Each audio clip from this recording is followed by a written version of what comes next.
A poor girl asks a young billionaire for a bowl of soup. "Please, sir, I promise I won't eat it all. I need to take some to someone." He gives her the soup, but when he follows her discreetly, he discovers something shocking. Ethan Cole let out a sigh of relief as he exited Skyview, the most exclusive restaurant in the city. The meeting with investors had been productive, yet exhausting. At 30 years old, he already commanded a tech empire worth billions. The cold night air brushed his face as he adjusted his cashmere scarf. "Alfred, I'll be ready in 5 minutes," he said to his driver on the phone, then hung up. The street was almost empty. Only a few luxury cars were parked along the curb, and the glow of expensive shop windows lit up the sidewalks. Ethan checked his phone notifications, 3 urgent emails, 2 messages from his assistant, and a reminder about the conference in Tokyo next week. Business as usual. That was when he heard the voice. "Please, sir, I promise I won't eat it all. I need to take some to someone." Ethan lifted his eyes from his phone. A small girl, maybe 5 years old, was looking at him with large, dark eyes. She wore a faded red coat, far too big for her tiny frame. Her brown hair was tied in 2 uneven braids, and her boots looked worn at the tips. For a moment, he thought about ignoring her. The city had its schemes, and begging children often belonged to organized networks of exploitation. "Please, just a little food," she insisted, her voice soft and much too polite for an ordinary street child. Something in her gaze made him pause. It wasn't a look of desperation or manipulation. There was an almost adult-like determination in those young eyes. "Where are your parents?" Ethan asked, putting his phone into the pocket of his overcoat. "My grandma's waiting," she answered simply, rubbing her bare hands together. "She's not feeling well today." Ethan glanced back at the restaurant. Most business people would have ignored the child or, at most, handed her some spare change. That was the protocol, but something felt different about this situation. "Wait here," he said, surprising even himself. Less than 5 minutes later, Ethan came out again with an insulated bag. Inside was a large bowl of steaming vegetable soup and a package of fresh bread. The girl's face lit up as though she'd received the most precious gift in the world.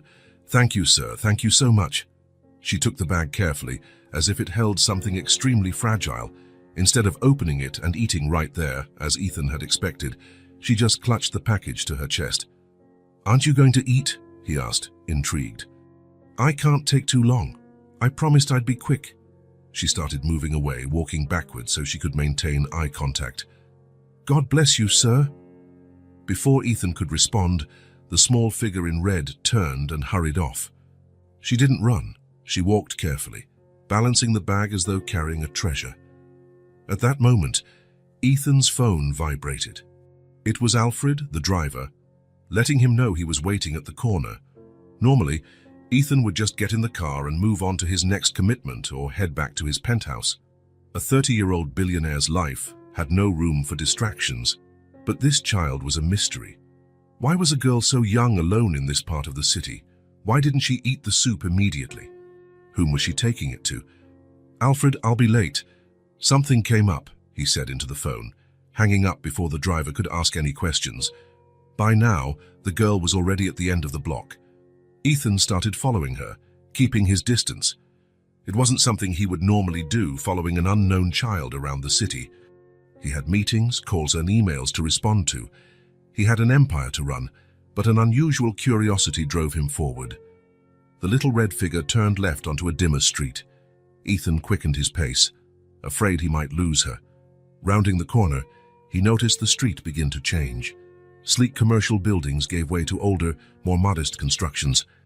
The bright shop windows disappeared, replaced by small family businesses, many of them already closed at that hour. The contrast with the area he had just left was striking. In less than a 10-minute walk, the world of luxury restaurants and exclusive stores was far behind him. The girl kept walking with purpose, occasionally readjusting the bag to make sure nothing spilled. Her posture was surprisingly responsible for someone so young. Ethan stayed back, but he couldn't help noticing how a few people greeted the child along the way. An elderly man sweeping the sidewalk in front of a grocery store waved. A woman leaving a laundromat smiled and briefly touched the girl's head as she passed. She's not a stranger here, Ethan thought. Growing more curious, the girl turned onto another street, smaller and residential. Ethan slowed down, worried about being seen. The houses were simple, some in need of repairs, but each exuded a sense of dignity. Neat little gardens, curtains in the windows, bicycles locked up on porches. Then the girl stopped in front of one of the houses. It was a modest two-story structure, with peeling white paint around the edges.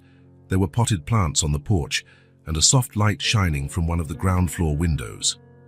The girl climbed the 3 steps up to the door carefully, balancing the bag. Ethan stopped a few yards away. Partially concealed by a tree on the sidewalk, he saw her open the door and go in, without needing a key. Something compelled him closer. A curiosity he couldn't explain pulled him to the side of the house, where a lit window offered a partial view inside.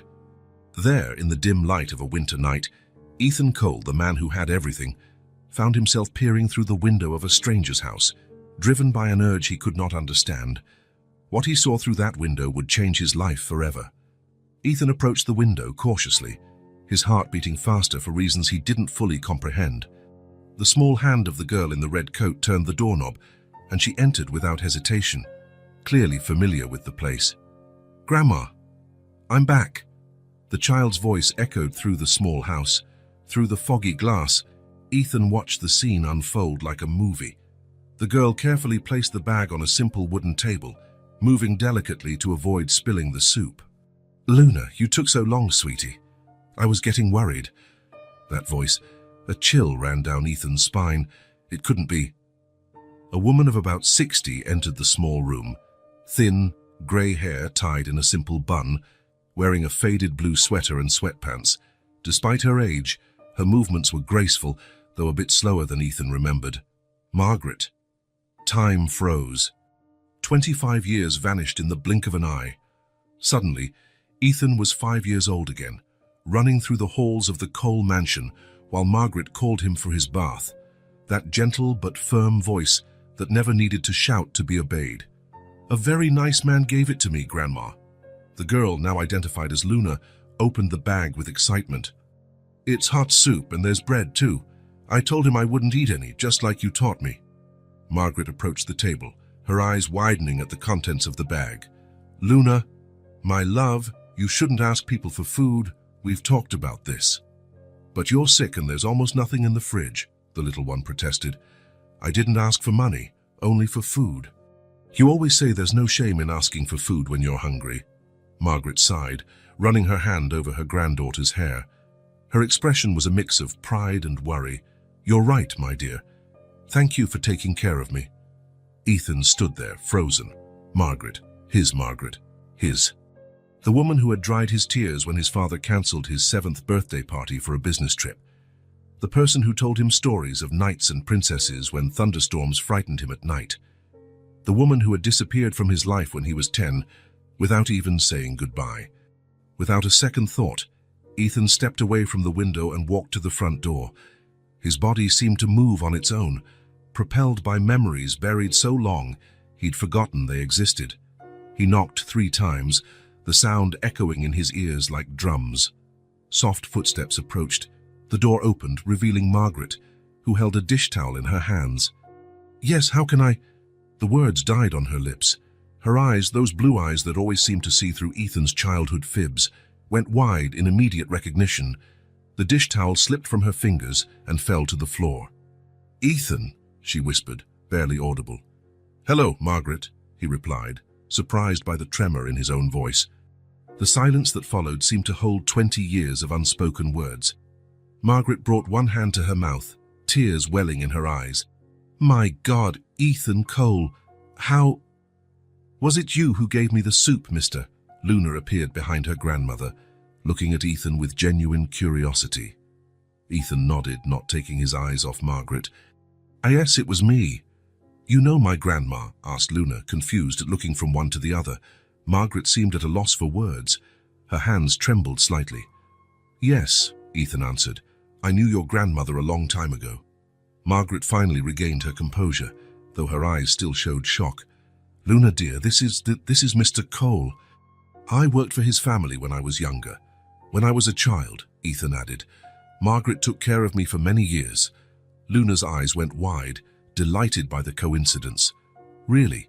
So you're like another son to my grandma? The innocent question hit Ethan in an unexpected way. Margaret had been more present in his childhood than his own parents, but he'd never thought of her that way.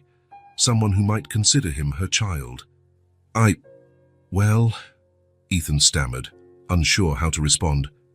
Please come in, Margaret finally said, finding her voice. It's cold out there. Ethan stepped into the small house. Inside, it was simple but notably clean and organized. Old but well-maintained furniture, a couch with colorful cushions, shelves with a few books, a small TV, on the coffee table, photo albums and children's books. Luna wasted no time. Do you want to see my drawings? Grandma puts all of them on the fridge. Luna, let Mr. Cole catch his breath, Margaret said, but her tone was affectionate. Ethan noticed how Margaret avoided looking directly at him, busying herself by straightening things around the room, though everything already looked in order. Please, have a seat, she said, gesturing to the sofa. May I offer you some tea? We have chamomile and... She stopped, as if realizing she was offering something too simple for someone like him. Ethan saw the mix of pride and shame on her face. Chamomile would be great, he said quickly. Margaret nodded and walked to the kitchen, which was really just an extension of the living room, separated by a small counter. Ethan watched her put water on to boil, her movements revealing a tension she tried to hide. How did you find me? She asked, her back still turned to him. I didn't, Ethan replied. It was a coincidence. Luna asked me for food near Skyview. Something made me follow her. Margaret turned, her expression a mix of surprise and something else, perhaps resignation. You were always a curious boy, she commented with a small smile. Some things never change. Luna, who had disappeared for a moment, returned with a pile of colorful drawings. Look, this is the park we go to when it's not too cold, and this is Mrs. Wilson's cat, and this is my room, but I share it with Grandma because our house is small. The child's natural chatter broke some of the tension. Ethan found himself smiling as he looked at her drawings. You draw very well for a 5-year-old, he said, genuinely impressed by the details Luna included in her work. I'll be 6 next month, she replied proudly. Grandma said maybe we can go to the zoo if it's not snowing. Margaret came back with 2 cups of tea, setting one in front of Ethan. Luna, sweetie, why don't you put your drawings back in the bedroom? Then you can eat the soup Mr. Cole brought. Luna gathered her drawings, but hesitated. You're going to talk about grown-up things, right? Margaret nodded. Just for a little bit. Then you can come back. Satisfied with the answer, Luna skipped off toward a short hallway that presumably led to the bedrooms. Left alone, silence returned, heavy with unspoken questions. Ethan watched Margaret sit in an armchair facing him. She looked tired, but there was a dignity in her posture he'd always admired. She's a wonderful child, Ethan remarked, breaking the silence. Yes, she is. Margaret's face lit up. Luna is my entire life now. She mentioned she's your granddaughter? Margaret nodded, her eyes clouded for a moment by a sadness she tried to hide. My daughter, Sarah, passed away during childbirth. Luna's father never wanted to be involved. So it's just the 2 of us. Ethan felt a tightness in his throat. He'd never known Margaret had a daughter. I'm so sorry, he said, and he truly meant it. It's been 5 years, Margaret replied with a sigh.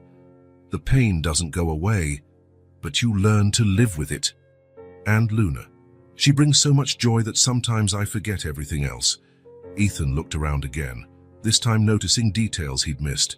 A bottle of medication on the shelf, an overdue electric bill on the table, a mended coat hanging near the door. How are you, Margaret? Really, She smiled, but the smile didn't reach her eyes. We're fine, Ethan. Life didn't give us luxuries, but it gave us plenty of love. He knew she was avoiding the truth. Can I use your bathroom? He asked. Of course. Second door on the right down the hall. Ethan got up and followed the direction she'd given.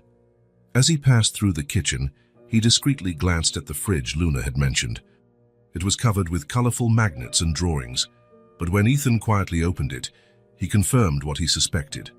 Nearly empty shelves, a bit of milk, some carrots, half a pack of cheese, and a few eggs. The small bathroom was spotlessly clean, more evidence of a life lived in extreme economy. The towel was faded from overuse, the soap was the cheapest brand, and there were only 2 toothbrushes, one colorful child's brush and one simple adult brush. When he returned to the living room, Luna was at the kitchen table, eating the soup he'd brought. Margaret stood by her, sipping her own tea. "Is the soup good?" Ethan asked, sitting down again. "It's the best I've ever had," Luna exclaimed between spoonfuls. "At school they give us soup too, but it's not as tasty as this." "Luna goes to the local public school," Margaret explained. "She's very studious. All her teachers praise her."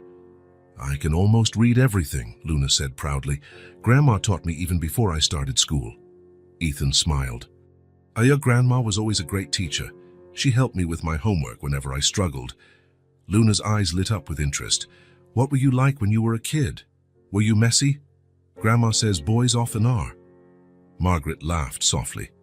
"Ethan was a very bright boy, but sometimes a little mischievous. Remember that time I hid all the brooms in the house because I didn't want you to clean my room?" Ethan asked, the memory surfacing unexpectedly. Margaret shook her head, chuckling. "You hid them in the attic and then forgot where you put them. We spent an entire afternoon looking. I was what, 7? 8? It was the week of your birthday." The fact that she remembered so precisely affected Ethan more than he expected. While his own mother often forgot his preferences and his father barely knew his exact age, Margaret recalled details of his childhood as if they'd happened yesterday. "Why do you have such nice clothes?" Luna suddenly asked, pointing to Ethan's expensive suit. "Is it because you're rich?" "Luna," Margaret gently chided, "you shouldn't ask those kinds of questions." "But you always tell me to be honest and ask if I want to learn," Luna protested, confused. Ethan smiled. "It's all right, Margaret."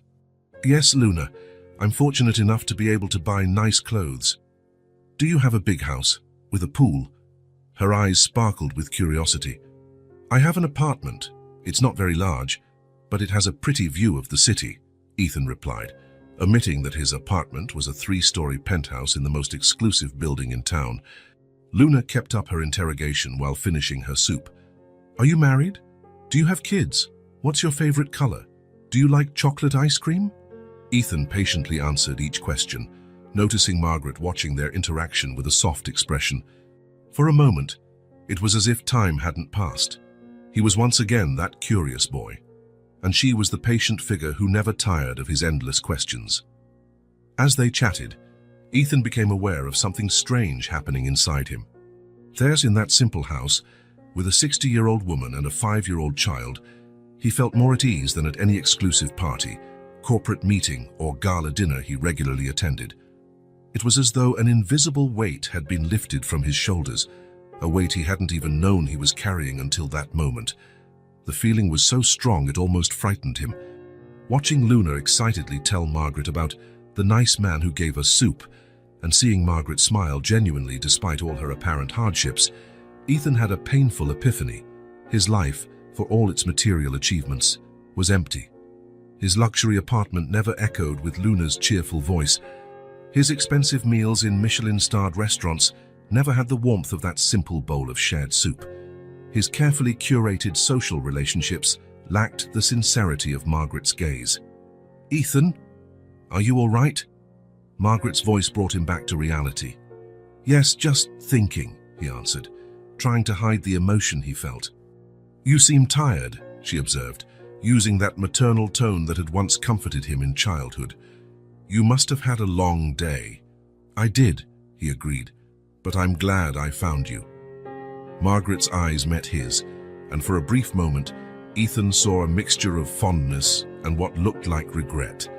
"We're glad too," said Luna, completely unaware of the emotional complexity in the moment. "Will you come back to visit us?" Her simple question hung in the air. Margaret said nothing, but Ethan could sense her tension. She would never ask for anything. Her pride wouldn't allow it. "If you want me to," he replied, looking at Margaret. "Of course we want you," Luna exclaimed before her grandmother could respond. "Right, Grandma," Margaret offered a restrained smile. "Ethan is a busy man, dear. I'm sure he has many important commitments." "I'm never too busy for old friends," Ethan said, surprising himself with the sincerity in his voice. Margaret looked at him with a gaze filled with contained emotions, gratitude, pride, maybe even a little apprehension. But what prevailed was a gentle nod of acceptance. In that simple moment, sitting on a worn sofa in a modest home, Ethan Cole, the billionaire who led corporations, brokered million-dollar deals, and dined with celebrities, realized he had found something his money had never been able to buy. And he wasn't sure he was ready for what that meant. The driver was waiting on the corner when Ethan finally returned. It was already past 10 at night, and the temperature had dropped further. "Is everything all right, sir?" Alfred asked, opening the car door. Ethan just shook his head and got in. How could he explain what had just happened? How could he put into words the whirlwind of emotions inside him? "Take me home, Alfred." During the ride, Ethan remained silent, staring out the window without really seeing the bright city passing by. In his mind, he saw only that modest house, the nearly empty fridge, Margaret's proud smile, and Luna's curious eyes. When he arrived at his penthouse in the Monarch, the most exclusive building in town, the sense of unease only grew. The 5,000 square feet of imported marble, glass and minimalist design had never felt so cold and impersonal. Ethan poured himself a glass of expensive whiskey and walked out onto the balcony. From there, he could see the entire city, the lights, the towering buildings, the river winding in the distance. Somewhere in that sea of lights stood a small house with warm yellow windows, where a 60-year-old woman was probably helping a 5-year-old girl brush her teeth before bedtime. The contrast was so stark, it felt painful. Ethan took a sip of the whiskey and closed his eyes. Immediately, memories he didn't know he still had began to surface. Margaret reading The Little Prince to him, using different voices for each character. Margaret teaching him to tie his shoelaces, patient even after the 10th failed attempt. Margaret holding his hand at his mother's funeral when he was 8, while his father stood distant and impassive. Margaret applying bandages to his scraped knees and telling him that real men cry too. Margaret making hot chocolate on winter nights, with marshmallows floating on top, just the way he liked. And then, one day, she was gone. His father had simply said, "Margaret no longer works for us. James will be your new tutor," as if she were just another replaceable employee. As if she hadn't been the most important person in his life for years. Ethan opened his eyes, feeling the weight of guilt. He had never asked why she'd left. He never tried to find her. At 10, he was already used to people coming in and out of his life without explanation. Then, as the years went by, he simply forgot. He forgot the woman who had been more of a mother to him than his own biological mother. Suddenly, the whiskey tasted bitter in his mouth. "What kind of person have I become?" he murmured to the silent city below. His phone rang, breaking the moment of reflection. It was Vanessa, his assistant. "Mr. Colt, sorry to bother you so late, but we need to confirm your presence at tomorrow's lunch with the board.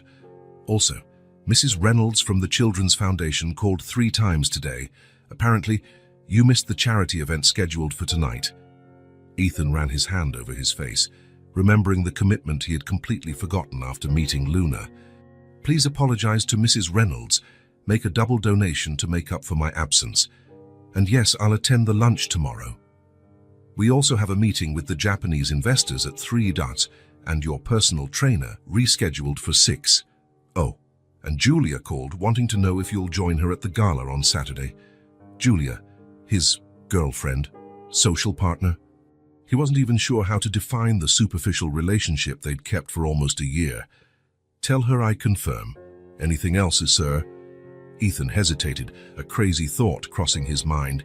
"Yes, I want you to research everything about assistance programs for seniors and children. Specifically, financial aid, healthcare access, and education." There was a brief pause on the line.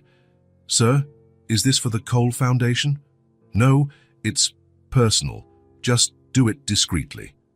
After hanging up, Ethan returned to the balcony. The idea of helping Margaret and Luna seemed obvious. He had more money than he could spend in 10 lifetimes. He could buy them a house, secure a good education for Luna, medical care for Margaret, financial security for both. But then he remembered the pride in Margaret's eyes, how she'd tried to hide her struggles, how careful she'd been not to ask for anything, not even hint at their precarious situation. She would never accept charity, especially from him. There was another aspect that troubled him. What right did he have to just waltz into their lives now? Margaret had clearly built a routine and a stable environment for Luna, despite limited resources. They had a special relationship, full of love and valuable lessons that no wealth could replace. What if his interference caused more harm than good? Ethan didn't sleep that night. He stared at the ceiling, replaying every moment in that small house, every word exchanged with Margaret, every smile from Luna. He felt torn between the moral duty to help and the fear that he was acting for selfish reasons, perhaps just to ease his own guilt for forgetting someone so important. At 5 in the morning, unable to sleep, he got up and went to his office. In a rarely opened drawer, he found a small photo album, one of the few things he'd taken from his father's house when he moved out. There she was, Margaret, 25 years younger, holding the hand of a dark-haired 5-year-old boy with a shy smile. Ethan didn't even remember that picture. Someone on his father's staff must have taken it at some company event. He ran a finger over the yellowed image. Margaret looked so happy back then, and so did he. When did he lose the ability to smile like that, so freely? In the small house across town, Luna tossed and turned in the bed she shared with her grandma. "Grandma, are you awake?" Margaret, who also couldn't sleep, turned to her granddaughter. "Yes, darling. What is it?" "Do you think your boy will come back?" Margaret smiled at the description. "Ethan isn't a boy anymore, Luna. He's a grown man with a very busy life. But he said he'd come back. Do you think he'll forget?"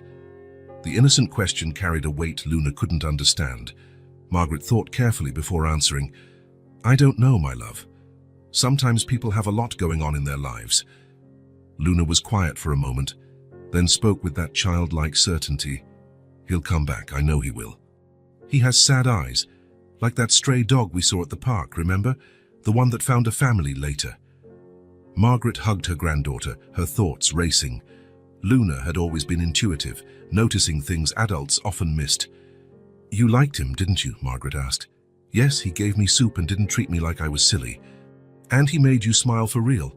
Not that smile you do when you're trying not to worry me." Margaret felt a pang in her chest. She hadn't realized Luna could tell the difference between her real smiles and the forced ones.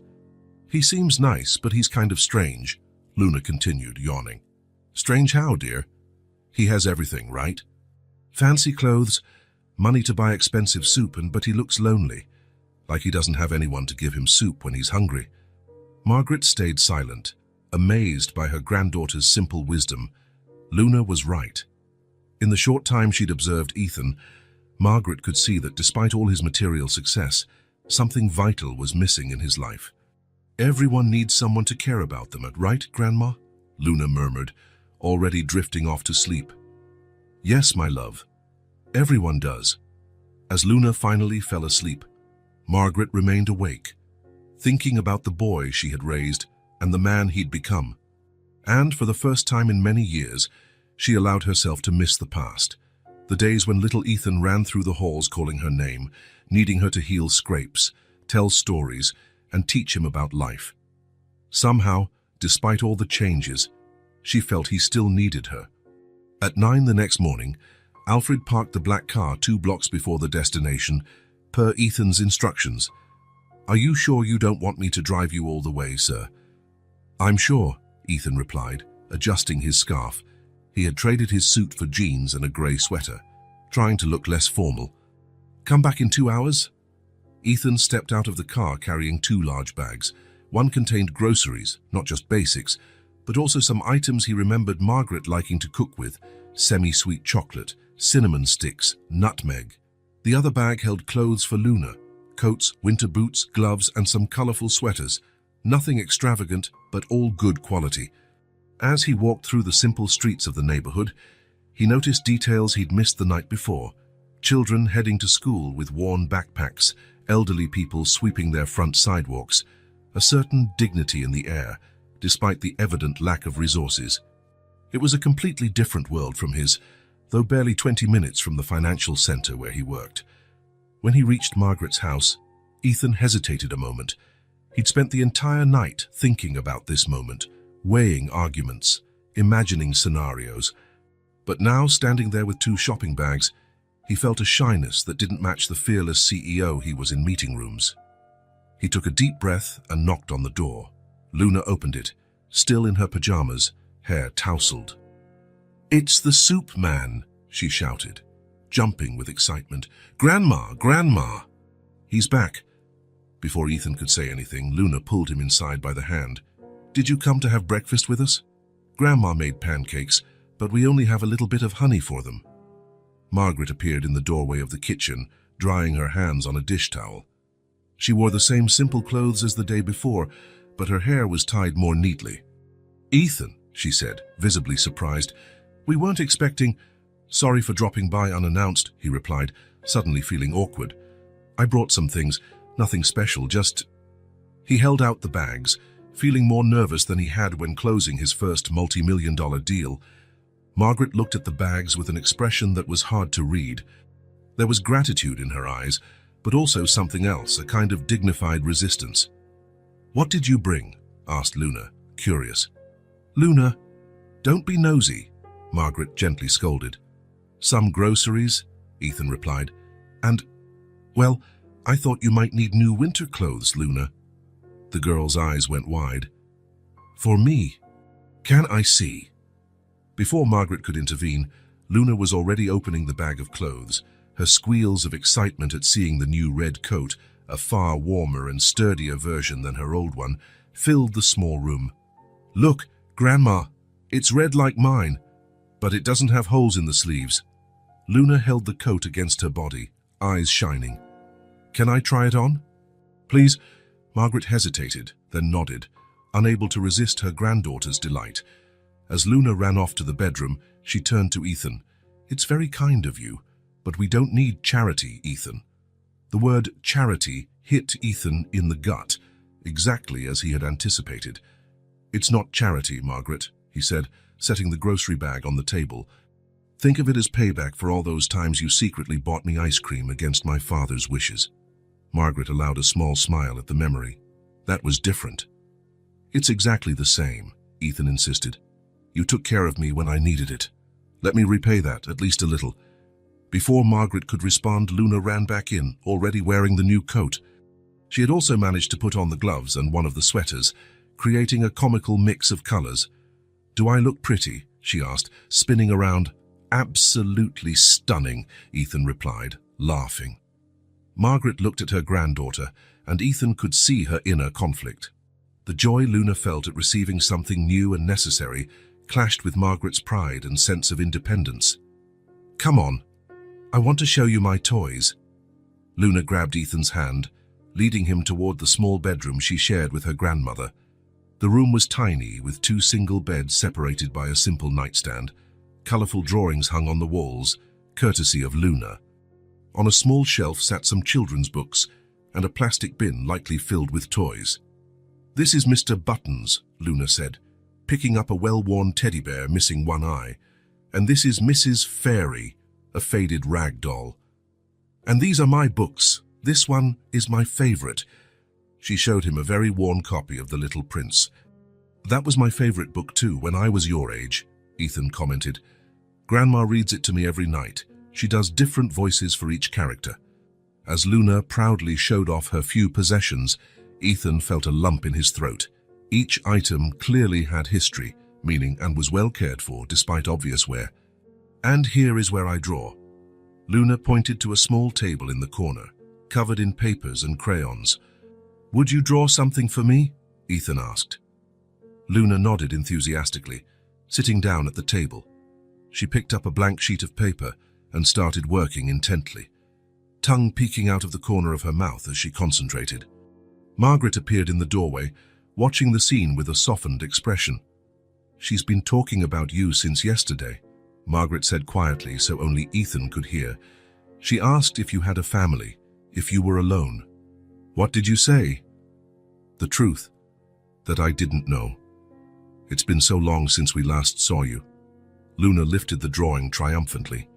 It showed a stick figure with dark hair and a tie, holding what appeared to be a bowl. "This is you giving soup to me and Grandma," she explained. "It's wonderful," Ethan said, genuinely touched. "Can I keep it?" Luna nodded, handing it to him. Then, without warning, she hugged Ethan's leg. "Thank you for the new coat. Now I won't be cold at school anymore." Ethan felt something break inside him. How many times had he donated millions to charity? How many plaques bearing his name hung in hospitals and community centers? Yet none of that had ever evoked the feeling he now had from this simple thank you from a 5-year-old. "You're welcome, Luna." When they returned to the living room, Margaret was organizing the groceries Ethan had brought. "This is too much, Ethan," she said, holding a bottle of high-quality olive oil. "I can't accept all this." This was the moment Ethan had rehearsed in his mind. "Margaret, I need your help." She stopped, suspicious. "My help? With what?" "The Cole Foundation is developing a new social program for children and seniors," he began, choosing his words carefully. "We're looking for consultants with practical experience to guide us on the real needs of the communities." Margaret raised an eyebrow. "Consultants.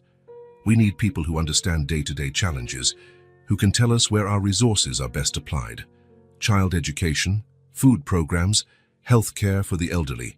You have decades of experience, Margaret, first as a caregiver, now raising your granddaughter. Your insight would be invaluable." "And how much does a consultant like that get paid?" she asked, as astute as ever. "A fair salary for the time and expertise. It wouldn't be charity, Margaret. It would be legitimate employment." He watched her eyes study him, searching for a lie or a trick. "You don't have to answer now," he added. "Think about it. The job would be flexible, allowing you to keep taking care of Luna." "Are you making up a job for me, Ethan?" There was a hint of humor in her voice, but also skepticism. "I'm not making anything up. The Foundation truly needs this kind of guidance. We have resources, but often don't know how to apply them effectively. We need people like you who understand reality, not just statistics." Margaret didn't reply immediately. She went back to storing the groceries, lost in thought. "Luna needs stability," she finally said. "I can't accept something that would separate us or be temporary." "I understand," Ethan replied. "As I said, the position would be flexible. You could work mainly from home, maybe come to the office a few times a month for meetings, and it would be a long-term contract." Luna, who had been silently watching without fully understanding, tugged at Ethan's sweater. "If Grandma works for you, will you come here more often?" Ethan smiled at her. "Yes, I would." "Then she should say yes," Luna declared with childlike logic, "because you seem happy when you're here." The observation caught Ethan by surprise. It was true. He felt more relaxed, more genuine in the last 24 hours than in the past few years. Margaret sighed, partially giving in. "I'll think about your proposal. But let me be clear. What you brought today, it's too much. Consider it an advance on your future work," Ethan responded. She shook her head, but there was a slight smile on her lips. "You've always been persuasive, even when you were a child. Remember how you convinced me to let you stay up later on New Year's Eve? I said it was a family tradition, even though I knew my father never allowed it. And I pretended to believe you because I saw how much it meant to you." The moment of nostalgia was interrupted by the clock on the wall, which showed it was nearly 11. "I have to go," said Ethan. "I've got a meeting at noon." The disappointment on Luna's face was obvious. She clung to his leg again. "But you just got here. Can you come back tomorrow? We can play more. I can make another drawing for you." Margaret touched her granddaughter's shoulder. "Luna, Ethan is a busy man. He has work, commitments." "I can come back," Ethan interrupted, surprising even himself. "Maybe not tomorrow, but soon." "Promise," Luna insisted, her big, hopeful eyes locked on him. "I promise," he said, realizing he genuinely meant it. Luna hugged him tighter, and Ethan found himself crouching to return the hug properly. The warmth of that small body against his, the absolute trust she showed, stirred emotions he wasn't prepared to feel. When he stood up, Margaret was watching, her expression indescribable. There was concern there, but also a sort of cautious hope. "I'll think about your proposal," she said softly. "And thank you. For the clothes. For the groceries." Luna really needed that coat. Ethan nodded, unable to trust his own voice at that moment. As he reached the door, about to leave, Luna ran up to him one last time. "You'll come back to play with me, right? You really promise?" Ethan smiled, finally managing to steady himself emotionally. "I promise, Luna. I'll come back to play with you." Her laughter, bright, pure, and full of genuine joy, followed him as he walked back to his car. It was a sound he hadn't heard in a long time, the sound of simple happiness, free of complications or ulterior motives. When he got into the car, Alfred noticed something different. "Everything all right, sir?" Ethan looked out at the grey winter sky, which suddenly felt less oppressive. "Yes, Alfred, I think everything is all right." And for the first time in years, he truly believed it. The Cole Foundation headquarters occupied 3 floors in the heart of the city. The building was modern, with a glass and marble facade. In the lobby, a discreet plaque listed the charitable projects the organization supported nationwide. Margaret gripped the handle of her worn purse as the elevator ascended to the 10th floor. She wore a simple navy blue dress, the best she had, and had spent the entire morning fixing her grey hair. Even so, she felt out of place, as if she didn't belong there. "You look beautiful, Grandma," said Luna beside her, wearing her new red coat and one of the sweaters Ethan had brought. Her eyes shone with excitement. "Thank you, darling," Margaret replied, trying to smile. "Remember our deal. You'll stay in the kids' room while I talk to these people." Luna nodded, more interested in the elevator's light-up panel. When the doors opened, they were greeted by a young woman with a warm smile. "Mrs. Wilson, I'm Amanda, Mr. Cole's assistant. He asked me to welcome you personally. Welcome to the Cole Foundation." Margaret murmured a thank you as they followed Amanda down a wide corridor. On the walls were photos of smiling children, newly built schools, and seniors receiving assistance, all impeccably presented, a demonstration of success and efficiency. "This is our children's area," Amanda explained, opening a door to reveal a colorful room filled with toys, books, and several kids playing under the supervision of 2 caregivers. "Luna can stay here while you have your meeting. We'll have snacks soon." Luna's eyes went wide at the small children's paradise. She looked up at her grandmother for permission. "Go ahead, sweetie," Margaret said, trying to mask her anxiety. "I'll be right in the next room." Luna needed no further encouragement. Within seconds, she was exploring the bookshelves and introducing herself to the other kids with her usual confidence. "This way, Mrs. Wilson," Amanda said, leading Margaret to a conference room. Inside, Ethan was talking to 3 well-dressed people. He smiled when he saw Margaret and walked toward her. "Margaret Yefis, I'm so glad you came," he said. With a certain formality Margaret assumed was for professional appearances. "I want you to meet our team." Introductions followed in a blur of names, titles, and polite smiles. Margaret shook hands and tried to appear confident, though she felt more nervous than she had in years. During the meeting, Margaret stayed quiet for the most part, speaking only when directly addressed. Ethan explained that she would be a consultant for programs aimed at children and seniors in vulnerable situations, contributing her practical experience. "Margaret has a perspective none of us possess," he explained. "She knows the real needs of the people we want to help." The others nodded, taking notes and occasionally asking technical questions that Margaret answered hesitantly. "How do you think we could improve our after-school tutoring program?"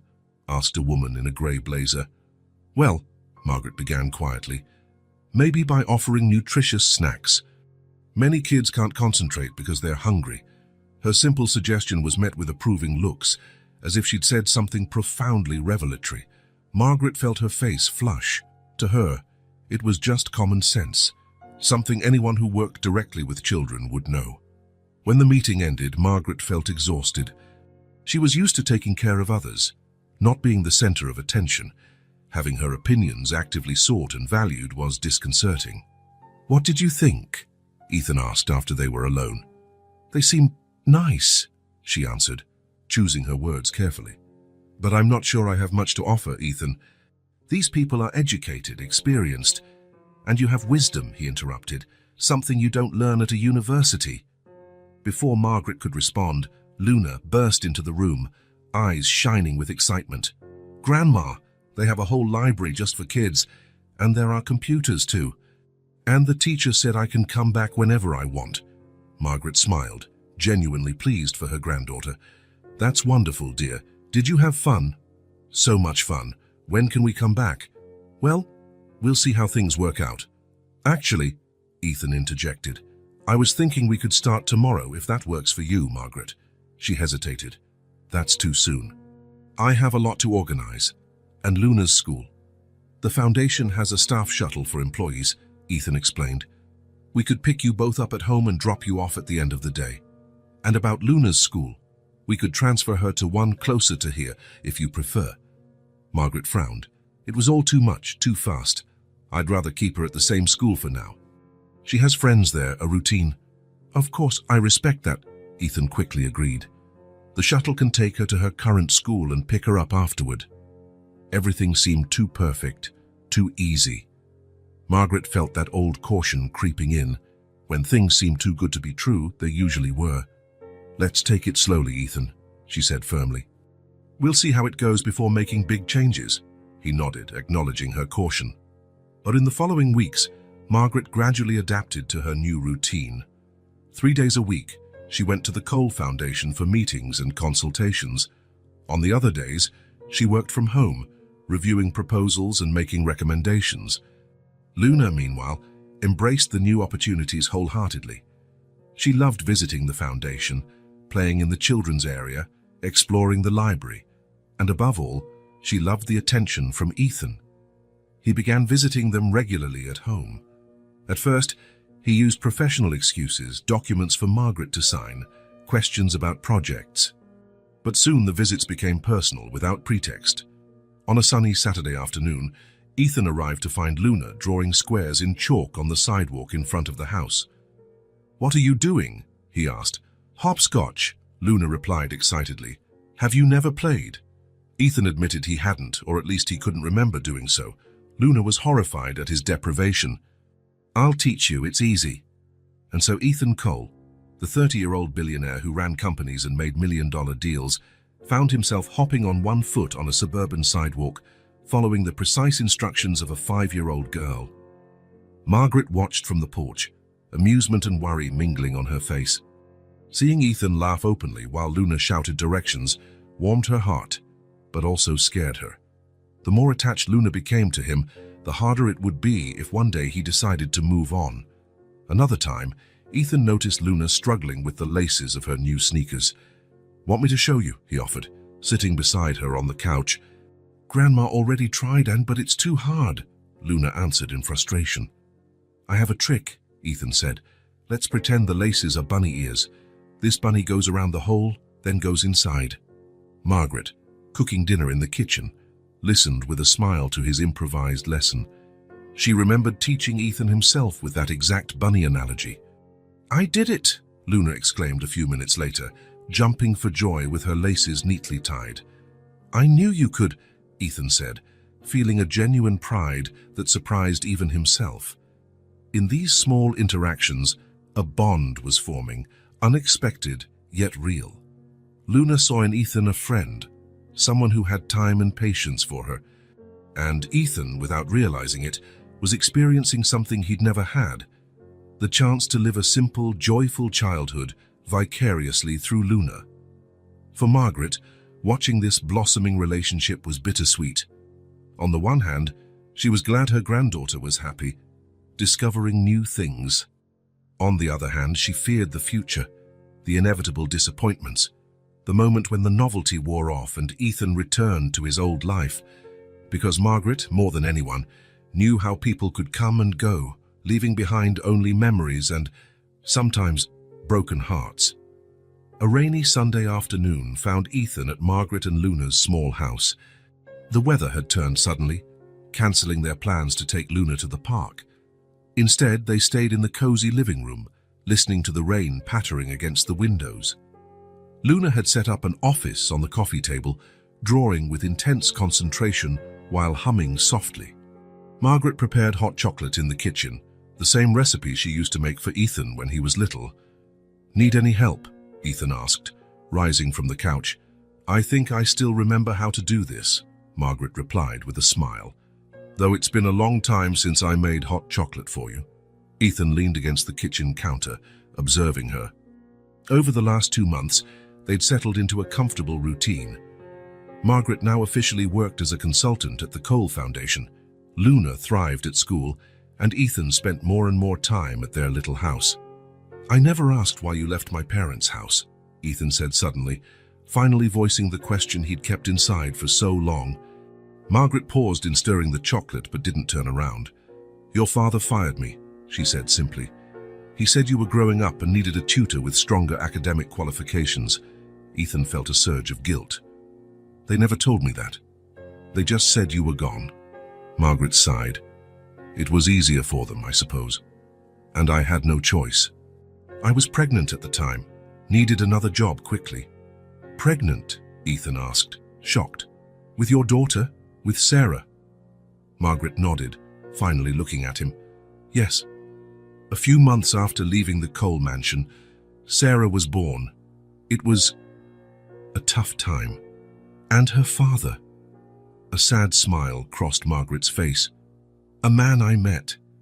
He worked as a driver for a wealthy family. We planned to get married, but he had an accident before that could happen." The revelation hit Ethan like a punch. All these years, he'd never imagined Margaret had her own story, her own struggles. To the boy he was then, she existed only in relation to him, a satellite orbiting his small, privileged world. "You never married after that?" Margaret laughed softly, turning her attention back to the now boiling chocolate. "There was never time, Ethan.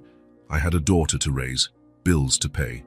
Then Sarah grew up, met a man, became pregnant with Luna, and passed away during childbirth. Ever since, it's been just Luna and me." She spoke with a matter-of-fact tone, as if describing the weather, rather than a lifetime of sacrifices and losses. "Do you regret it?" Ethan asked. "Not taking another path?" Margaret turned off the heat and began pouring the chocolate into mugs. "Life is all about choices, Ethan. I chose my daughter. I chose my granddaughter. I'd do it all again 1,000 times without hesitation." She paused, meeting his eyes. "But yes, sometimes I wonder how it might have been, especially on quiet nights when Luna's asleep." In that moment, Ethan saw beyond the strong, capable Margaret he knew. He saw a woman who had spent her life putting others first, who had faced devastating losses and kept going, who raised a granddaughter with love and dignity despite hardships. And he also saw the deep loneliness she carried, a loneliness she accepted as part of her choices. "Luna, the hot chocolate's ready," Margaret called, breaking the reflective silence. The little girl came running, still holding a drawing in her hands. "Grandma, can I drink it in the living room? I'm almost done with my surprise." "Yes, but be careful not to spill." Luna took her mug with utmost caution and went back to her office, working on her secret project with renewed dedication. Ethan and Margaret returned to the living room, sitting on the couch. For a few moments, they sipped their drinks quietly, the sound of the rain and Luna's occasional murmurs filling the space. "What about you, Ethan?" Margaret finally asked. "Have you ever thought about getting married, having kids?" The question caught him off guard. In his 30 years, serious relationships had never been a priority. He'd had girlfriends, sure, but usually women as focused on their careers as he was, nothing deep or lasting. "Honestly, I never really stopped to think about it," he admitted. "It was always about the next goal, the next acquisition, the next project." "And does that make you happy?" The simple, direct question left him speechless for a moment. Was he happy? He had accomplishments, success, recognition, more money than he could spend in multiple lifetimes, a luxurious apartment, expensive cars. But happiness? "I'm not sure," he replied honestly. "I guess I always assumed happiness would naturally follow once I achieved all my goals." "And did it?" Ethan looked down at his mug, reflective. "Not in the way I expected." In that instant, he realized the truth of his words. His life was a series of transactions, with clients, business partners, even the women he dated, relationships based on mutual usefulness, convenience, appearances. Nothing like what he saw here in this simple home, where love and loyalty were the only currencies that mattered. "I'm finished," Luna announced triumphantly, interrupting their conversation. She came over, holding a colorful drawing. "It's for you, Ethan." He took the paper. Looking at the image, Luna had drawn 3 stick figures in front of a house. The tallest figure wore what looked like a tie, the middle one had grey hair, and the smallest, one with 2 braids, was in the center, holding both of their hands. "That's us," Luna explained, pointing at each figure. "Me, you, and Grandma at our house." Ethan felt a knot in his throat. "And look, I put a big sun up there because you always make the days happier when you visit," she continued, unaware of the emotional impact her words caused. It's really lovely, Luna. Thank you," Ethan managed to say. Luna smiled, then, noticing something in his face, tilted her head. "Why do you look sad?" "I'm not sad, You seem sad sometimes, even when you smile," Luna observed with the disconcerting insight children often have. "Grandma says some people carry sadness in their hearts like a heavy pebble." Margaret gently touched her granddaughter's shoulder. "Luna, sweetheart." But the girl had already made up her mind. She took the drawing from Ethan's hands and held it up like an official document. "Now you have a family again," she declared solemnly. "I don't have to be sad anymore." The impact of those simple words struck Ethan like a wave. A family. How long had it been since he'd felt he truly belonged to someone? Since he'd truly cared about someone besides himself? "Luna, Ethan has his own family," Margaret began, but Ethan cut her off. "Actually, I don't," he said softly. "My mother died when I was a child, and my father, well, we were never close. He lives in Europe now. We barely speak." "Then it's settled," Luna said, with the irrefutable logic of a child. "Now, we're your family." She handed the drawing back to Ethan, who held it as though it were a delicate treasure. Margaret looked on, silently apologizing with her eyes for her granddaughter's frankness, but also understanding the truth in her words.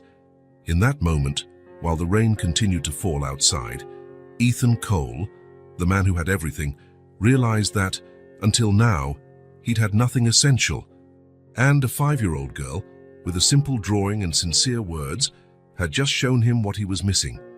Winter arrived in full force. The city lay under a blanket of snow, the streets slippery, the air biting.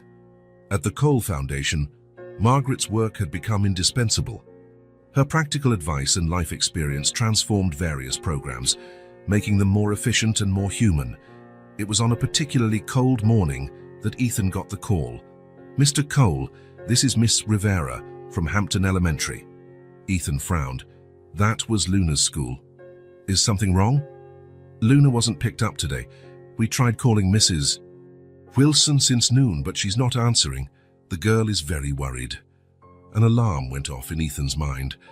Margaret never failed to pick up Luna. Never. "I'm on my way now," he said, grabbing his coat. "Please tell Luna not to worry." In 20 minutes, Ethan was parking in front of the school. He found Luna waiting in the principal's office, anxiety flooding her face until she saw him. "Ethan, you came." She ran to him.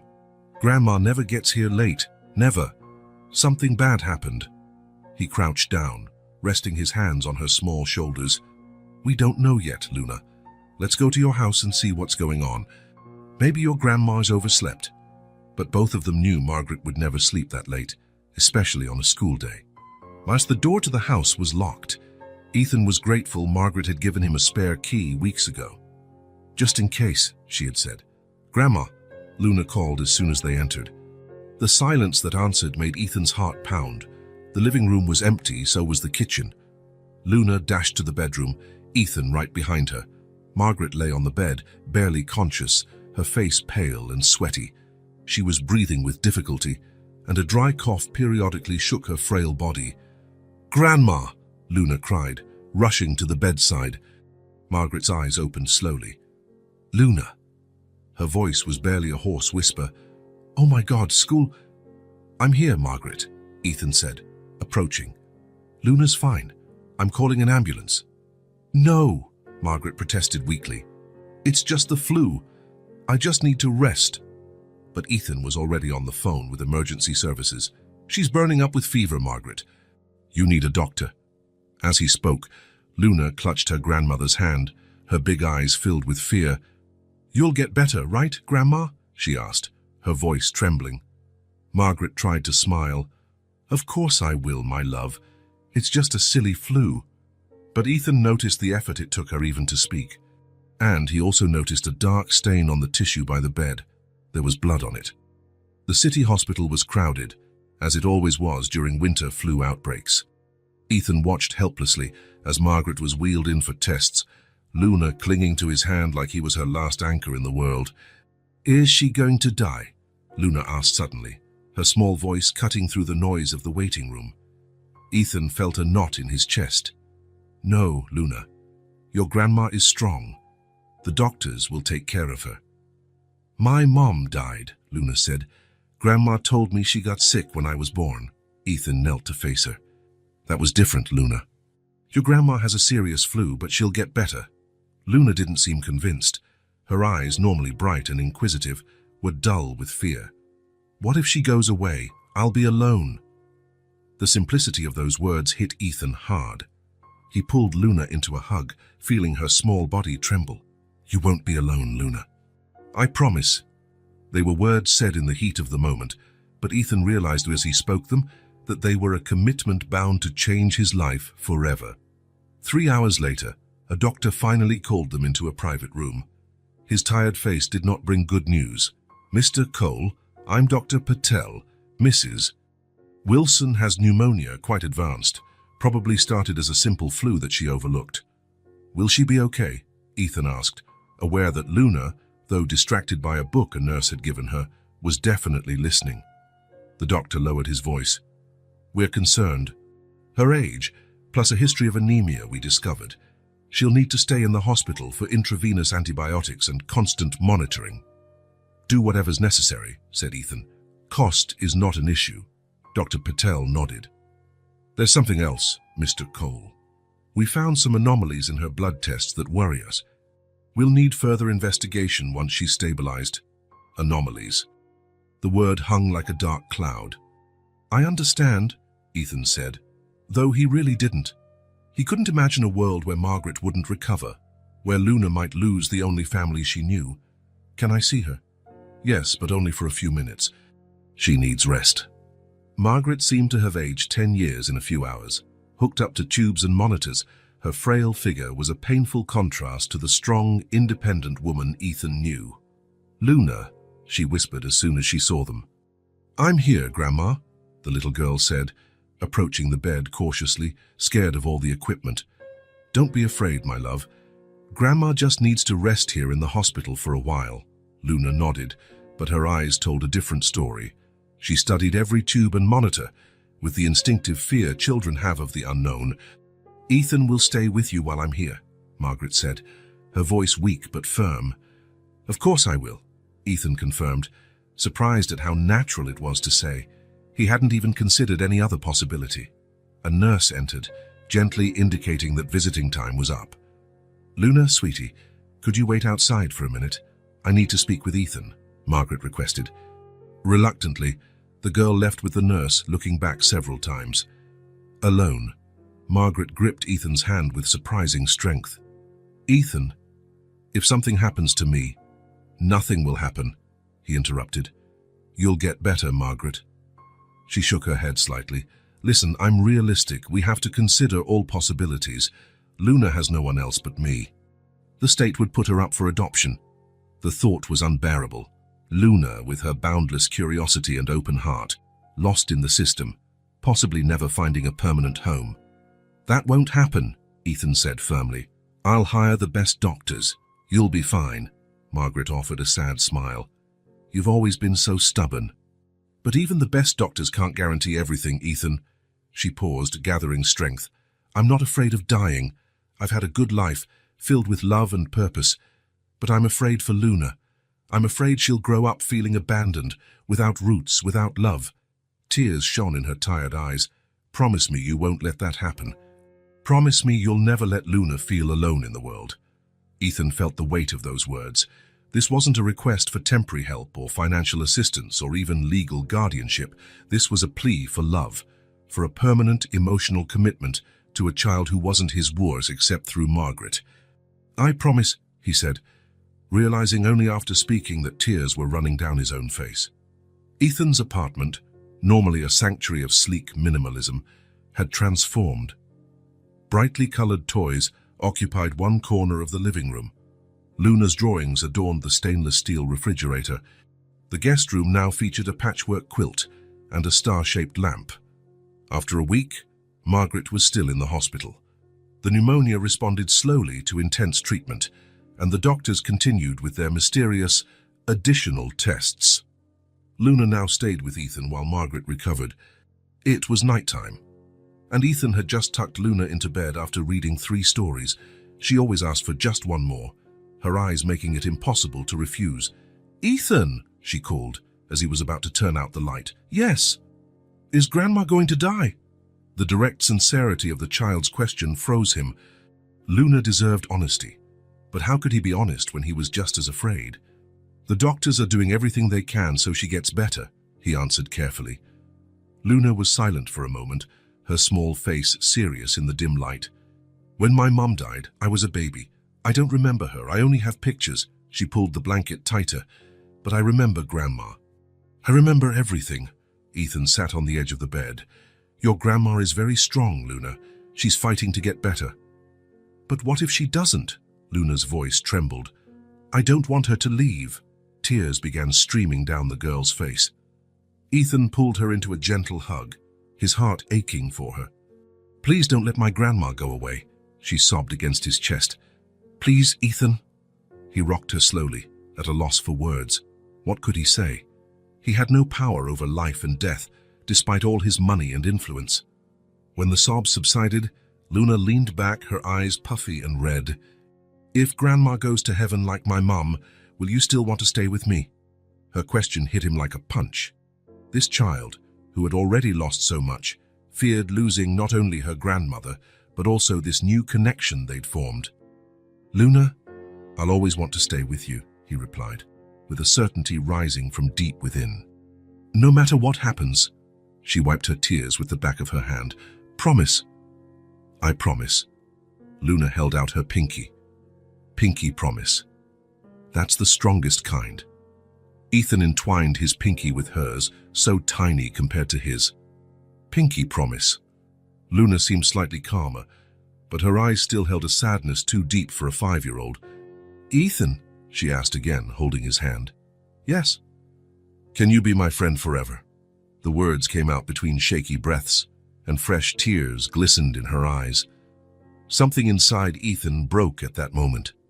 The armor he'd built over the years, the relentless young executive, one the distant, calculating billionaire, disintegrated under those tear-filled eyes and heartfelt request. "I can, Luna," he said, voice trembling, "and I will, forever." She hugged him with surprising strength for someone so small, as though she feared he might disappear if she let go.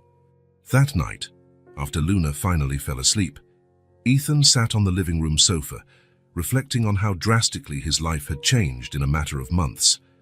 From a solitary man focused solely on accumulating more success and wealth, he had turned into, what exactly? A protector, a friend, an improvised family for a little girl who stood to lose everything. These questions tormented him, but one certainty overshadowed all the doubts. He could not fail Luna. He could not fail Margaret. For the first time in his adult life, Ethan Cole was committed to something no contract could formalize, no lawyer could draw up, and no amount of money could guarantee. It was a commitment of the heart.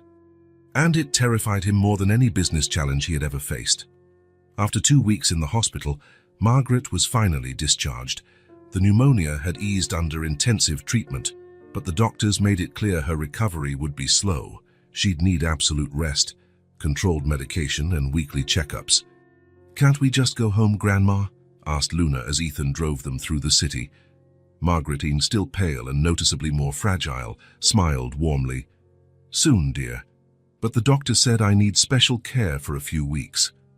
That's why you'll stay at my apartment, Ethan explained. There's more space, and I hired a nurse to help you recover fully. The arrangement had been decided after long discussions. Margaret initially resisted, insisting she could take care of herself. But the doctors were adamant. Without proper care, she could relapse, and which could be fatal. Your room is ready, Luna, Ethan added. I think you'll like the surprise I prepared. The little girl's eyes sparkled with excitement. During the 2 weeks she'd spent at Ethan's apartment, the guest room had been her temporary space. But now, with the prospect of staying longer, Ethan had made some changes. When they arrived, Nurse Chen was waiting. With professional efficiency, she helped Margaret settle into the master bedroom, which Ethan had given up for her. Let's check out my room, Grandma. Luna gently tugged her grandmother's hand. Go with Ethan for now, sweetie. Grandma needs to rest a bit first, Margaret answered. Luna understood, in her own way, that her grandmother was still fragile. She took Ethan's hand and practically dragged him down the hallway. Close your eyes, he instructed when they reached the door of what used to be his office. Luna obeyed, trembling with anticipation. Ethan opened the door and guided her inside. Okay, you can look now. Luna's squeal of joy echoed through the apartment. The formerly austere office had been transformed into a children's bedroom. The walls, once grey, were now painted a soft yellow. A new canopy bed stood in the center, decorated with colorful pillows. A small desk occupied one corner, while a low bookshelf contained children's books and a few new toys. On the opposite wall, a blank board awaited Luna's drawings. This is the most beautiful room in the world, she exclaimed, running around to explore every detail. Ethan watched her, an involuntary smile on his face. Luna's simple, genuine happiness was contagious.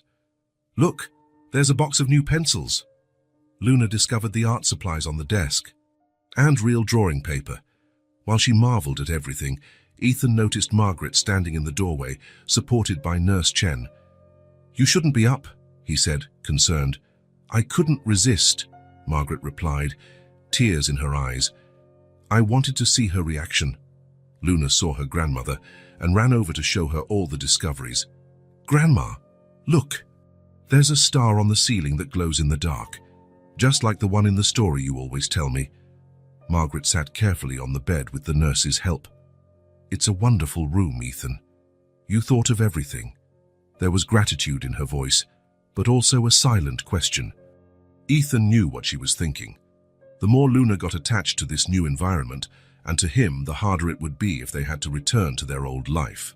That night, after Luna fell asleep in her new room and Margaret turned in with Nurse Chen, Ethan stood on the balcony looking at the city. His phone never stopped buzzing, emails, messages, business notifications. He ignored them all. Instead, he allowed himself to confront the decision he'd been putting off. What would happen next? When Margaret was fully recovered, would they go back to their small house in the suburbs? Would he return to his old life, visiting them occasionally like a distant benefactor? The idea filled him with a deep discomfort he'd never felt before. For the first time in his adult life, Ethan Cole had something truly valuable to lose. Not property, not deals, not money.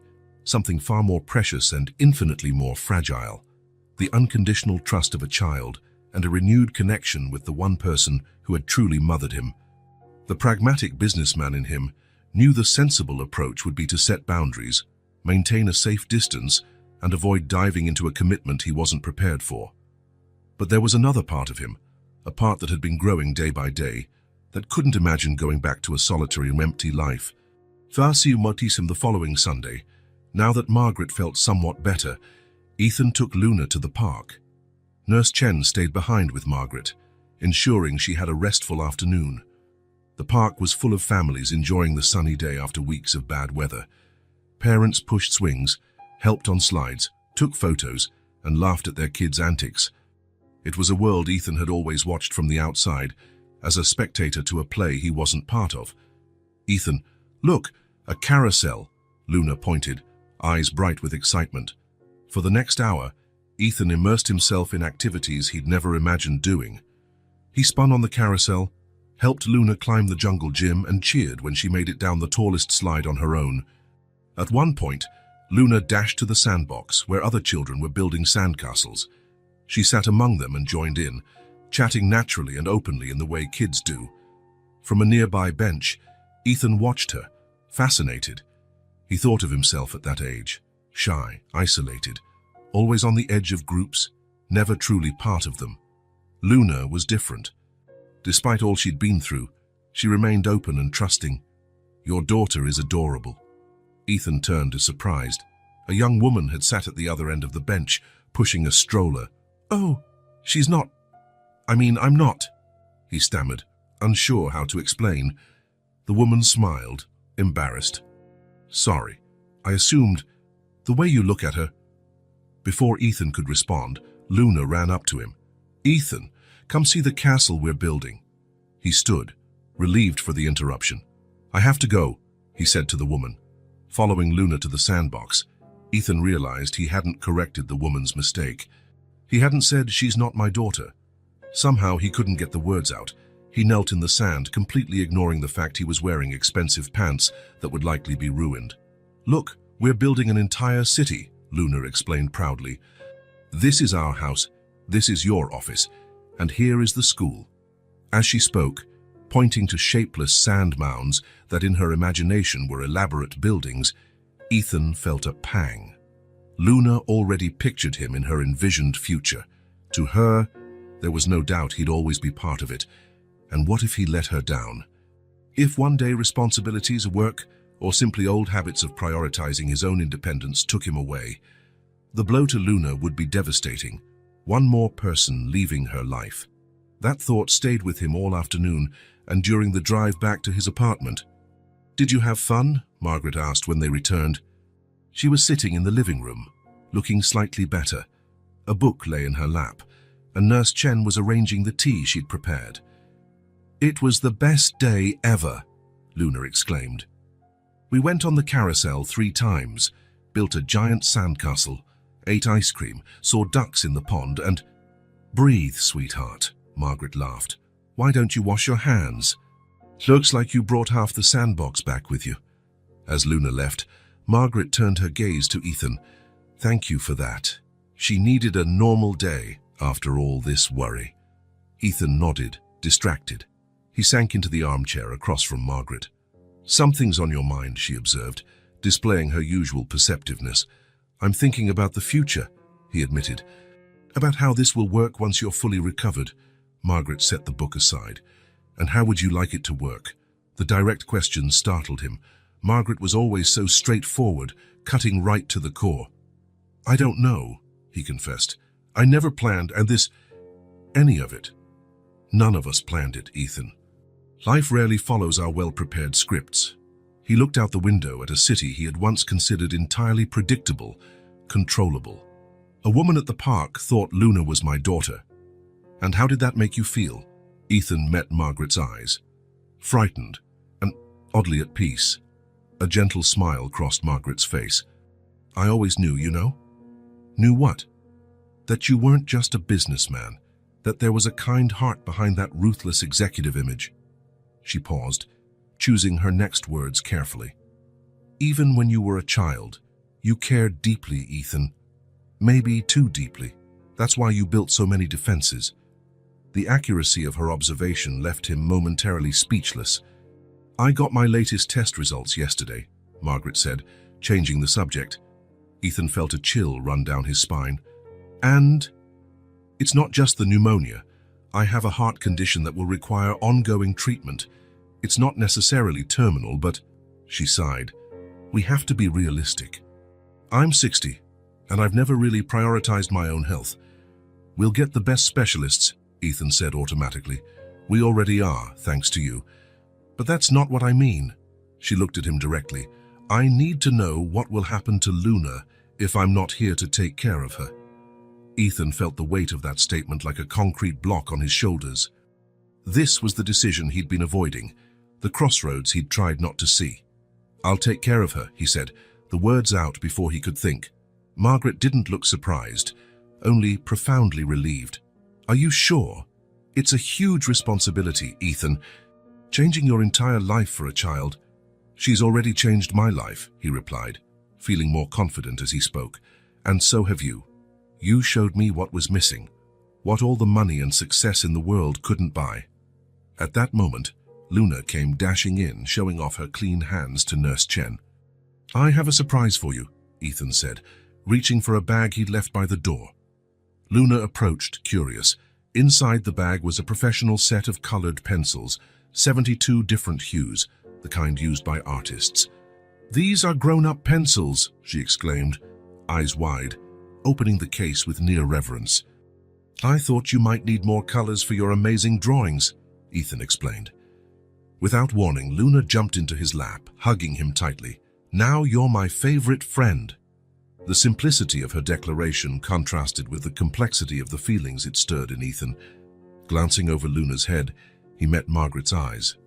She watched the scene with an expression of joy and something that looked like peace. In that singular moment, Ethan Cole, the man who always calculated risks, who never made impulsive decisions, who built his empire on rationality and control, allowed himself to simply feel, and what he felt was a love so pure and unconditional that it almost hurt. The difficult choice that had tormented him for weeks suddenly seemed the easiest, most natural thing in the world. Because, in the end, it wasn't really a choice between stepping up or walking away. It was a choice between living a life of true meaning or returning to an existence of empty success. And that, after all, wasn't a choice at all. Spring arrived in the city, bringing not only the rebirth of nature, but also a new phase in Margaret's life. After 3 months of intensive treatment from the best specialists Ethan's money could hire, she was finally showing consistent signs of improvement. "Your latest echocardiogram results are encouraging, Mrs. Wilson," said Dr. Patel, reviewing her tests during a follow-up appointment. "The medication seems to be working well, and your cardiac parameters are almost back to normal." Ethan, seated beside Margaret in the doctor's office, felt a profound relief. The weeks of uncertainty, the sleepless nights worrying over every new symptom, the constant fear he tried to hide from Luna, it had all taken a toll on him. But now, finally, there was a light at the end of the tunnel. "So she'll be all right?" he asked, unable to conceal the hope in his voice. The doctor smiled. "With proper care and medication, Mrs. Wilson can expect many more years of healthy life. Of course, we'll need to keep monitoring, but I see no reason she can't gradually resume her normal activities." Margaret gave Ethan's hand a discreet squeeze, a silent gesture of gratitude that spoke volumes. On the ride back to the apartment, where Luna waited with Nurse Chen, Margaret finally broke the contemplative silence they shared. "I need to thank you, Ethan, for everything. Without you..." Her voice caught. "No need to thank me, Margaret. You would have done the same for me. In fact, you did far more when I was a kid." She smiled, looking out the window at the newly blossoming trees along the boulevard. "It's different now. I was always the caregiver. First you, then Sarah, then Luna. I never really learned how to receive help." "It seems we're both learning new things," he replied, maneuvering the car into the building's parking lot. When they entered the apartment, they were greeted by an excited Luna holding a colorful sign. "Grandma, what did the doctor say? Are you cured? Look at what I made." The sign, full of hearts, stars, and stick figures representing the three of them, read in big as crooked letters, "Welcome back, Grandma." Margaret knelt, hugging her granddaughter tightly. "I'm much better, my love, and I love your sign." "Miss Chen helped me with the big letters," Luna explained, "but I did all the drawings myself. See? This is you, this is Ethan, and this is me in the middle." Ethan watched, feeling a sense of completeness wash over him. Something felt profoundly right in this moment, in this arrangement, in the three of them together as a unit. That evening, after Luna had gone to bed, Ethan found Margaret on the balcony. She stood gazing at the city lights, wrapped in a light shawl, looking more at peace than she had in months. "What are you thinking?" he asked, joining her. "How unpredictable life is," she replied. "If someone had told me 6 months ago that I'd be here, recovering from a serious illness, living temporarily in the apartment of the little Ethan I took care of so long ago." She shook her head, smiling. It sounds like one of those improbable movies on TV, Ethan chuckled. If they'd told me, I wouldn't have believed it either, especially the part where I learned to play hopscotch and bake cinnamon rolls using your recipe. You're actually getting quite good at that, by the way. They shared a comfortable silence, the kind that exists between people who don't need to fill every second with words. Margaret, Ethan began, his tone serious. I've been thinking a lot about the future, yours, Luna's, mine.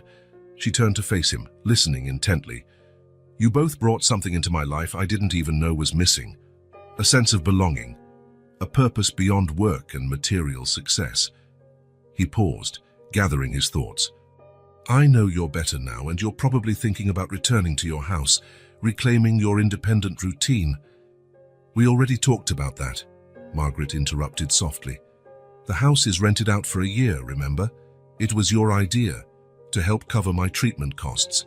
I know, but that was just a temporary fix. I'm talking about something more permanent. Ethan took a deep breath. I want you two to stay, not as guests, not as a temporary arrangement, as family. Margaret's eyes widened slightly. Ethan, I'm not offering charity, Margaret. Far from it. I'm being selfish, actually. I've discovered I don't want to go back to my old life. I don't want empty apartments and lonely dinners. I don't want to wake up and not hear Luna's laughter or your morning stories. Margaret took his hand, holding it between hers. Ethan, you're 30. You have your whole life ahead of you. Eventually, you might want your own family, a wife, maybe biological children. I already have a family, he said firmly. It might not be conventional or what I expected, but it's real, more real than anything I've ever had. A tear slid down Margaret's cheek, and she quickly wiped it away. I always knew there was a big heart behind that businessman facade. So what do you think? He asked, suddenly feeling vulnerable. Can we try it? The three of us together. Margaret smiled through her tears. You really have changed, Ethan Cole. For the better, I hope. Without a doubt. In the following weeks, they established a new routine. Margaret, growing stronger every day, returned to work part-time at the Cole Foundation, now as the Director of Community Programs. Luna continued at her same school, but now she rode to and from school with Ethan's driver, often bringing friends over to play at the apartment she now called home. Ethan surprised even himself by reducing his workload, delegating more responsibilities, and spending entire afternoons at the park with Luna or helping Margaret in the kitchen. The life that once revolved solely around corporate goals and financial achievements now had a new center of gravity. Mr. Cole, the documents for the TechVision merger need your signature, his assistant reminded him one Wednesday afternoon. Leave them on my desk, I'll sign them tomorrow, Ethan said, glancing at the clock. I have to go now. There's a school presentation I need to attend. The assistant, initially puzzled by the changes in her once hyper-focused boss, now simply smiled and nodded. The new Ethan Cole, though still brilliant in business, had different priorities. That afternoon, perched on a too-small chair among other anxious parents and grandparents, Ethan watched Luna recite her poem about my special family at the school's literary fair. When she ended with, and even though we started off different, now we're a real family, and looked straight at him in the audience, Ethan felt a pride that no million-dollar deal had ever sparked in him. Margaret, seated beside him, gave his hand a gentle squeeze. She's been practicing that poem for weeks, she whispered. She wanted it to be perfect for you. It is perfect, he replied, his voice thick with emotion. After the presentation, Luna ran over to them, her face glowing with happiness. Did you like it? Did I get everything right? It was wonderful, Margaret said, hugging her. I loved the part about starting off different, Ethan added. Very true. Luna smiled. The teacher said it works because it's honest. She said the best stories come from the heart. Back at the apartment, which was definitely a home now, Ethan noticed more and more changes. Luna's artwork decorated walls, once adorned only with impersonal modern art. Photos of the three of them replaced decorative pieces with no real meaning. The kitchen, once used only for reheating takeout, now constantly smelled of home-cooked meals. One night, while Margaret prepared dinner and Luna set the table, a task she took very seriously, Ethan simply watched them, wanting to memorize the moment. "Why are you looking at us like that?" Luna asked, noticing his contemplative gaze. "I'm just enjoying the moment," he answered sincerely. "Like in our mindfulness lessons at school?" she asked, carefully placing napkins. "The teacher said we should stop and notice nice things." "Exactly like that," Luna nodded, satisfied with his explanation. "I do that sometimes too, especially when we're all together." At dinner, sharing a roast duck Margaret had prepared, an old family recipe she promised to teach Ethan next weekend, conversation flowed naturally from the day's events to future plans, and Luna's always fascinating observations about life. "Did you know Lily in my class has 2 dads?" "Not a mom, just 2 dads," Luna said between bites. "And Tommy has a mom, a stepmom, and 2 different dads because they got married again." "Families come in all shapes and sizes," Margaret explained. "Like ours," Luna concluded happily. "We have a grandma and Ethan and me." Ethan smiled. "Ethan, I'm not exactly a standard family member category, I guess." "You're cooler than a dad," Luna declared with absolute conviction, "because you chose to be in our family. My teacher said some people are born into our family and others choose to be there, and both are equally important." The casual wisdom of a 5-year-old could be astounding. Later, after Luna went to bed, not without 2 stories and a glass of water, her established nightly ritual, Ethan and Margaret sat in the living room, enjoying a quiet moment. "I've been thinking," Ethan said. "This apartment is spacious, but maybe we could look for a house. Something with a yard for Luna to play in, maybe an office for you to work on foundation projects." Margaret studied him. "You're really thinking long-term, aren't you?" "I am, but only if you're comfortable with it. I know it's a huge change." She smiled. "The biggest change has already happened, has Ethan? It wasn't about where we live, but how we live like a family." "So you agree about the idea of a house?" "I do, with one condition." "What's that?" "That it be our house, not just yours, where Luna and I happen to stay. I don't want it to be another act of charity, no matter how well-intentioned." Ethan nodded, understanding. "We can look together, choose together, really make it ours. And you're ready for what that means? Loud birthday parties, mud on the carpets, bedtime arguments. I've never been more ready for anything in my life." The next morning, a sunny Saturday, Ethan put the first part of his plan into action. After breakfast, he handed Luna a small box wrapped in bright paper. "What's this?" she asked, eyes shining with excitement. "It's not my birthday. It's a special present. Open it." Inside the box was a silver key attached to a star-shaped keychain. "A key?" Luna looked at him, puzzled. "It's the key to our new house," Ethan explained. "Well, we don't actually have a new house yet, but we're going to find one. And when we do, this will be your key. My very own key." Her eyes went wide with wonder. "Yes, because it'll be your home forever. Yours, Grandma's, and mine." Luna glanced at Margaret, who watched with tears brimming. "Is it true, Grandma? We'll live with Ethan forever, not just until you get better." Margaret nodded. "If that's what you want, dear." Luna didn't hesitate. She leaped into Ethan's arms, hugging him with all her might. "Now we're a real family, right?" she asked, her face buried in his shoulder. Ethan Cole, who had built his empire with cold rationale and calculated decisions, felt tears he could no longer hold back. "Yes, Luna. A real family." Margaret joined the embrace, forming a perfect circle. In that moment, Ethan realized with absolute clarity that his entire pursuit of wealth and power had actually been a pursuit of this: belonging, purpose, unconditional love. In the following weeks, they began house hunting. Luna drew up a treasure map of how she wanted the new house, including a bedroom with a starry ceiling, a yard to play in, and, casually noted in one corner, space for a dog. "A dog?" Ethan feigned surprise when he noticed. "When did we decide on a dog?" "All real families have a dog," Luna declared with unwavering conviction, "or a cat." "We can get a cat if you prefer," Margaret laughed. "I guess we just gained a new member of our unconventional family." Ethan raised his hands in cheerful surrender. "Who am I to argue with such flawless logic? Dog, cat, whatever our family decides." During visits to potential properties, Ethan watched as Margaret slowly embraced her new role. At first reluctant to share opinions, she now actively participated, weighing the pros and cons of each house, adding practical insights only someone with her life experience could provide. "This kitchen is perfect for teaching Luna how to bake cookies," she remarked at one house. "And the office is big enough for you to work if you need to stay home."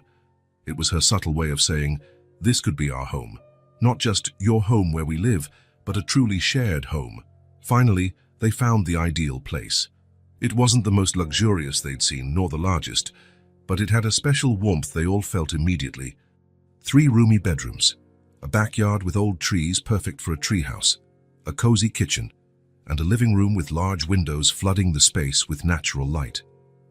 "This one," Luna declared after exploring every corner. "This is our house."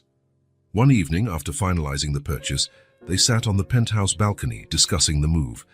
"I was thinking," Margaret began, "maybe I could go back to teaching, part-time, while Luna's in school. One of the teachers at the foundation mentioned they need tutors for children struggling academically."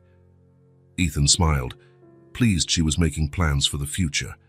"I think that's a great idea. I never thought I'd have this chance again," she admitted. "A chance to start anew, to feel I still have something to give." "You've always had so much to give, Margaret. You just needed the space and security to do it." She placed her hand on his gently. "That's what you've given us, Ethan. Not just a roof or financial security, but the opportunity to flourish. Luna's blossoming like never before. Did you see her last report card? And me, well, for the first time in decades, I'm not just surviving, I'm living." Ethan felt a lump in his throat. "You've given me far more than I could ever repay. Before I found you again, I had success, but no meaning." The next morning, Luna surprised them with a detailed drawing she had made overnight. It showed the 3 of them holding hands in front of a house with a smiling sun above. "It's us in our new house," she explained proudly. "And look, there's a dog here too, because every real family needs one." Ethan laughed, picking her up. "You never give up, do you?" Luna wrapped her arms around his neck.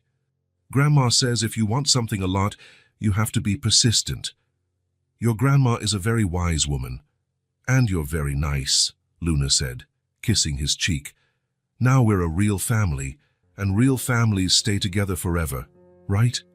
Ethan glanced at Margaret, who watched with tears in her eyes. "Yes, Luna. Forever." In that simple moment, with Luna in his arms and Margaret by his side, Ethan learned the most valuable lesson of all. True wealth didn't lie in the numbers on his bank statement or the properties he owned. It lay in these shared moments, in the absolute trust in Luna's eyes, in Margaret's quiet wisdom and resilience, in the invisible bonds that now united them as a family not born from blood or obligation, but by choice, by choosing to love, to belong, to be there for the people who matter. And that, Ethan realized, was the only kind of wealth that truly mattered.